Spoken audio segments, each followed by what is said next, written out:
opening statement for this phase, which will also be published on the inquiry's website. And so this oral opening will briefly highlight some of the points made in that written opening. So in phase one, the inquiry heard the powerful evidence of Francis Bennett, who spoke on behalf of himself and his sister Honor Robson as to the use of their brother Michael Anthony Hartley's identity by HN12, and the evidence of Marva Lewis on behalf of herself and her sister Judy Lewis as to the use of her brother Anthony Lewis's identity by HN78. The MPS is grateful to them and their families for sharing their personal stories with the inquiry and the dignity with which they did so. These witnesses told the inquiry of the shock and the distress caused by the discovery of the use of their family members' identities. The MPS apologises to them and to their families publicly for the profound impact that the use of this tactic has had on them. The use of their loved ones' names by the SDS has compounded the distress they have each suffered. The MPS can assure the families and the public that the SDS stopped using the identities of real persons in the mid-1990s, and this practice is not in use in the MPS today and will never be used by the MPS again. So during phase one, the inquiry also heard from B and Jenny, who were involved in deceitful sexual relationships with HN78, Trevor Morris, B from March 1992, and Jenny in 1995. B and Jenny gave moving accounts of the harm this deceit has caused them. Trevor Morris's treatment of them was unequivocally unacceptable.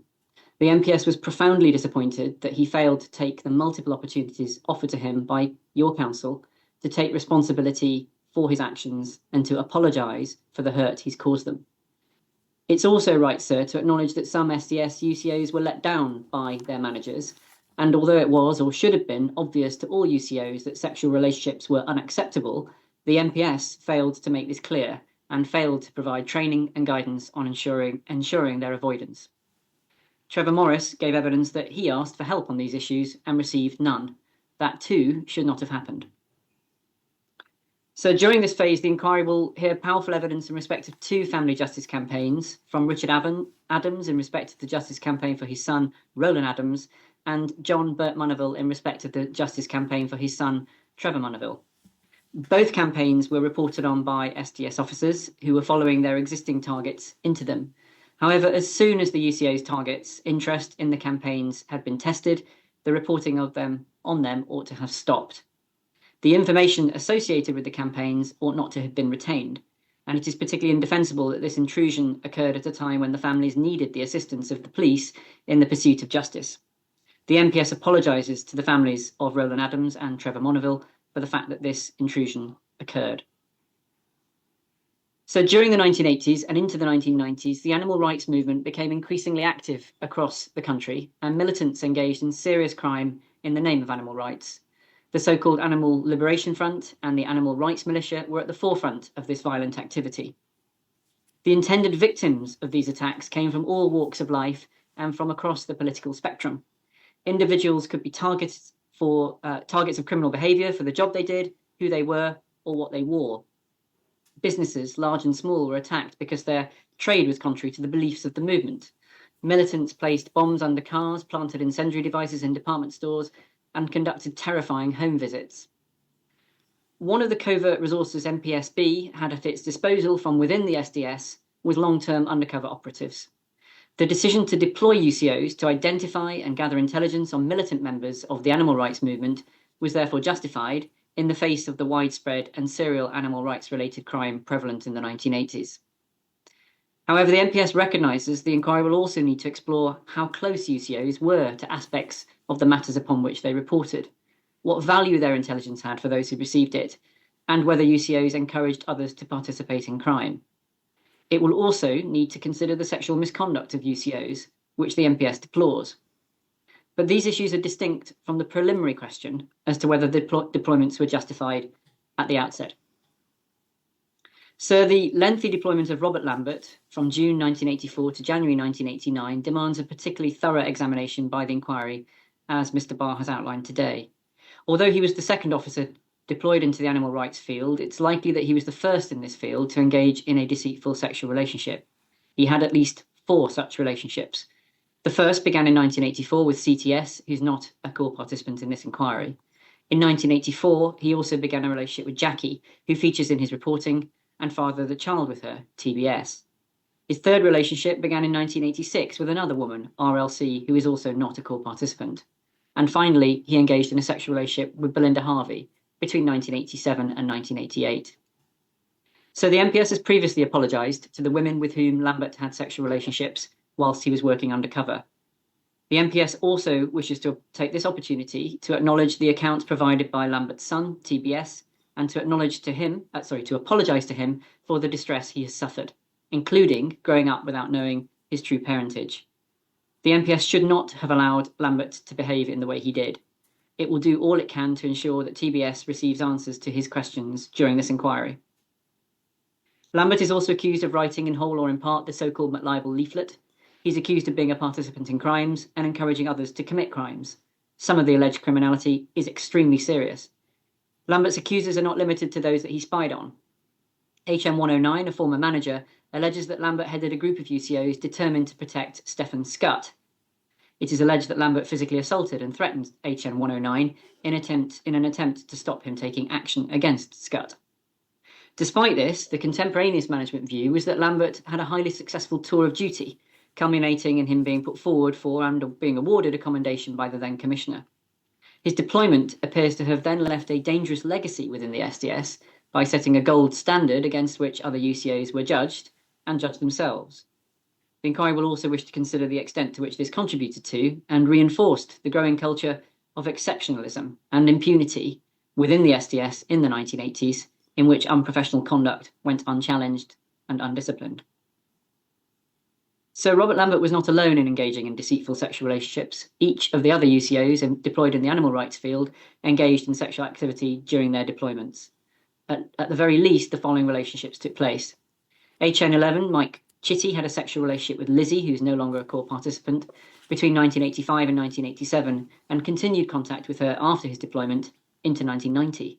He's also admitted other sexual impropriety. HN87 admitted during the Rule 9 process that he had engaged in some sexual activity with 4 women on different occasions during his deployment. John Dines had a sexual relationship with Helen Steele between 1990 and 1991. Andrew Coles had a sexual relationship with Jessica between 1992 and 1993, and there are other allegations of sexual impropriety. HN1 engaged in a sexual relationship with Denise Fuller between 1993 and at least 1994. These relationships were all unequivocally wrong. The evidence given by B and Jenny in Phase 1 of Tranche 2, along with that of Madeline in Tranche 1, demonstrate the devastating long-term effects these deceitful relationships have had. The NPS is particularly disappointed that some of the former officers who behaved in this way have not fully supported the work of this inquiry by providing a witness statement or by agreeing to provide oral evidence through which their account might be tested. The public rightly expect police officers to be accountable for their actions. Those women who have been directly affected deserve this minimum courtesy. So in respect of the issue of management knowledge of deceitful sexual relationships, the MPS has already made clear in its Phase 1 opening that it doesn't accept the general level of ignorance about relationships professed by the Tranche 2 managers. At a minimum, information arose that merited further investigation, and the known possibility of relationships occurring demanded vigilance, critical inquiry, explicit prohibition, and training on these points, as well as practical support. None of this appears to have occurred. Some of the SDS's former officers and managers may take a different view, but on behalf of the Commissioner, I wish to restate what was said in the opening statement for Phase 1. The prevalence of sexual misconduct on the part of SDS officers in the T2 period, the general disregard for the personal autonomy and dignity of the women affected, together with the inaction or indifference of their managers in response, is a clear and acute manifestation of a widespread and enduring culture of sexism and misogyny in the MPS, for which the MPS unreservedly apologises. So in respect to the issue of UCO criminality, arrests and involvement in criminal proceedings, SDS managers and UCOs appear to have been fully aware of the prohibition against acting as an agent provocateur. However, there is little evidence of any formal pre-authorisation of criminal activity as would occur today in appropriate circumstances. SDS management evidence remains mixed as to whether such conduct would have been authorised although most managers appear to have considered activity such as fly posting and low-level public order offences to be a necessary part of the UCO maintaining cover and building credibility. So in every case in which a UCO was to appear in court as a defendant, a senior MPS manager should have directed that disclosure be made to the prosecutor so that appropriate decisions about the prosecution could be made. Misleading the court, including by simply failing to attend, was not acceptable. Failure to attend also created a risk of an arrest warrant being issued in the name of the real deceased person whose identity the UCO was using. It's also a matter of concern that there's no evidence of investigators, prosecutors, or courts being informed when SDS officers were not defendants but were closely involved in the events in question. Such disclosure should have been properly considered in each case as part of the fair trial protections of those who are being tried. As has been stated throughout this inquiry, the MPS acknowledges that referrals to the Miscarriage of Justice panel will be necessary, and it will continue to assist the inquiry in its work towards identifying the appropriate cases. So turning now to the penultimate issue I'd like to address you on, the justification and value of the SDS's deployments. It's not yet possible for the inquiry to reach a settled view on the two important issues of justification and value. Proper and fair consideration of these issues requires evidence from the SDS's intelligence commissioners and its customers. So far, the only such evidence is the corporate witness statement of Witness Y, a Deputy Director of the Security Service, the state body with primary institutional responsibility and competence for the assessment of subversion throughout the Tranche 2 period. Witness Y is not, however, being called to give oral evidence, and their written statement has not been challenged by the inquiry. Therefore, in fairness, the inquiry's starting position must be that the investigation and monitoring of those groups identified as subversive by the Security Service was justified, and a proper aspect of the responsibilities of Special Branch, of which the SDS was part. The MPS's position is that if the issues of justification and value are to be considered and reported on by the inquiry, it must now secure evidence from the balance of the SDS's commissioners and customers. That is, those commissioning the intelligence in Special Branch operational squads, and those then receiving and using the intelligence within those squads, within the MPS public order units, within the national collation indexes such as ARNI, and of course other police forces. Without this evidence, sir, the inquiry's understanding of the purpose and the use of the SDS's work will be incomplete, and there is a real risk that its conclusions will be imbalanced and unfair. So finally, I'd like to make these concluding comments on behalf of the MPS. As I've said, there was a clear justification for the covert infiltration of the militant aspects of the animal rights movement in the 1980s. However, in practice, the SDS's deployments were marred by the misconduct of its officers. The MPS accepts corporate responsibility, first for the systemic management failings within the SDS that are demonstrated by extensive and repeated misconduct in the area of deceitful relationships over many years. Second, for the general misapplication of the duties and responsibilities in respect of UCOs appearing in courts, and the responsibilities to criminal defendants who unwittingly interacted with UCOs. Third, for the overall tone and content of reporting which was not subject to management intervention. Fourth, for failing to provide adequate welfare and post-deployment support. And fifthly, for the aversion to disciplining wrongdoing and allowing a culture of impunity thereby to grow. However, sir, it's important to make clear that the SDS's managers dealt with a wide range of different and challenging issues with varying degrees of success. As the inquiry will in due course see, their management styles varied and to some extent were more effective than others. In assessing the management of the SDS, the inquiry should therefore take a properly individualised approach, assessing what each manager did or could know and how they responded to the issues before them.